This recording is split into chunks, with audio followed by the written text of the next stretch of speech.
बघा, मागच्या अनेक तारखांना मॅजिस्ट्रेट कोर्टामध्ये कोल्हापूरच्या, त्यानंतर हायकोर्टामध्ये आणि नंतर परत डिस्ट्रिक्ट सेशन्स कोर्टामध्ये कोल्हापूरच्या वेगवेगळ्या प्रकारे बेल अप्लिकेशन्स दाखल करण्यात आले आणि हे सांगण्याचा प्रयत्न करण्यात आला की प्रशांत कोरटकर कसे निष्पाप आहेत, त्यामुळे त्याला जामीन मिळाला पाहिजे.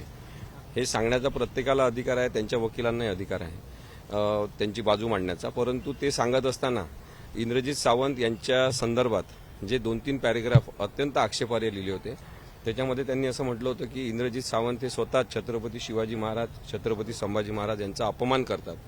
त्यांनी अपमान अनेकदा केलेला आहे आणि जातीय सामाजिक तेढ निर्माण करण्यासाठी त्यांच्यावर गुन्हे नोंदवलेले आहे, त्यांना अरेस्ट केलेली आहे असं सुद्धा म्हटलेलं होतं.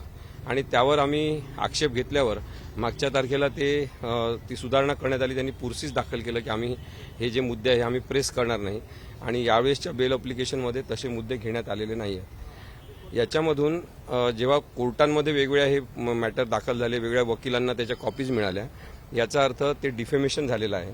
जे इंद्रजित सावंत यांनी केलं नाही तशी त्यांची प्रतिमा मलिन करण्याचा प्रयत्न करण्यात आला.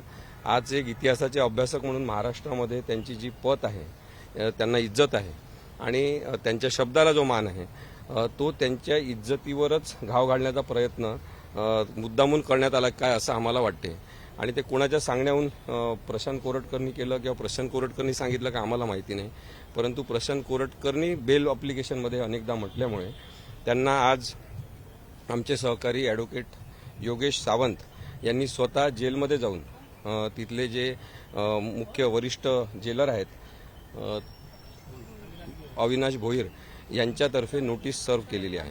आणि त्या नोटीसमधून आम्ही कोणतीही नुकसान भरपाई मागितली नसली तरीसुद्धा जेव्हा आम्ही सिव्हिल किंवा क्रिमिनल दोन्ही प्रकारचे दावे आम्ही करू शकतो, नुकसान भरपाई मागू शकतो आणि ती नुकसान भरपाईची रक्कम महाराष्ट्रातल्या मराठा रेजिमेंटरीच्या कोणत्याही सैनिक, जो मृतक सैनिक आहे त्याच्या परिवाराला देण्यात येईल असं सुद्धा इंद्रजित सावंत यांनी सांगितलेलं.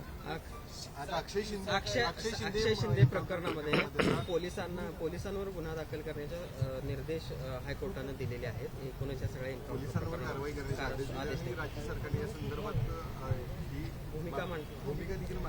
सातत्याने महाराष्ट्रामध्ये काय होत आहे की कायद्याची बाजू घेणारे आणि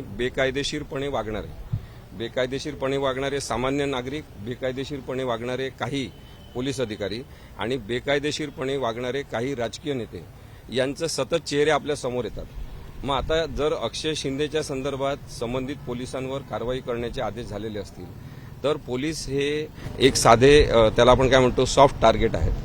पोलिसांवर कोणी दबाव आणला, पोलिसांवर कोणी दबाव आणून अक्षय शिंदेचा एन्काउंटर करायला लावला याची माहिती घ्यावी लागेल आणि त्याचा थेट संदर्भ हा बदलापूरच्या भिंतींवर, ठाणे जिल्ह्यातल्या भिंतींवर लिहिला होता की अब बदला पुरा हुआ असं म्हणून ज्या राजकीय नेत्यांचे चित्र, फोटो लावण्यात आले होते त्या नेत्यांवर सुद्धा, ते कोणत्याही मोठ्या पदावर असतील सुद्धा, त्यांनी बेकायदेशीर वर्तन केलेलं असल्यामुळे त्यांना सुद्धा या कायद्याच्या कचाट्यात घेण्याची आवश्यकता आहे असं माझं स्पष्ट मत तेव्हापासून आहे.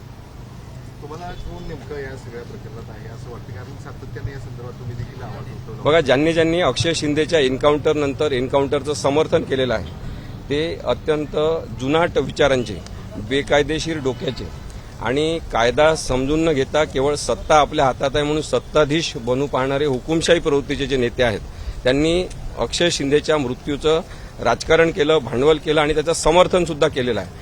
ज्यांनी तेव्हा एका महत्वाच्या पदावर असताना असं म्हटलं की पोलिसांना आम्ही बंदुका काही खेळण्यातल्या दिलेल्या आहेत का, त्या खेळण्यासाठी आहेत का, असं ज्यांनी म्हटलं असेल त्यांच्यावर, ते काल येऊन गेले कोल्हापुरामध्ये, त्यांच्यावर सुद्धा गुन्हा दाखल झाला पाहिजे असं सुद्धा माझं मत आहे. एबीपी माझा, उघडा डोळे बघा नीट.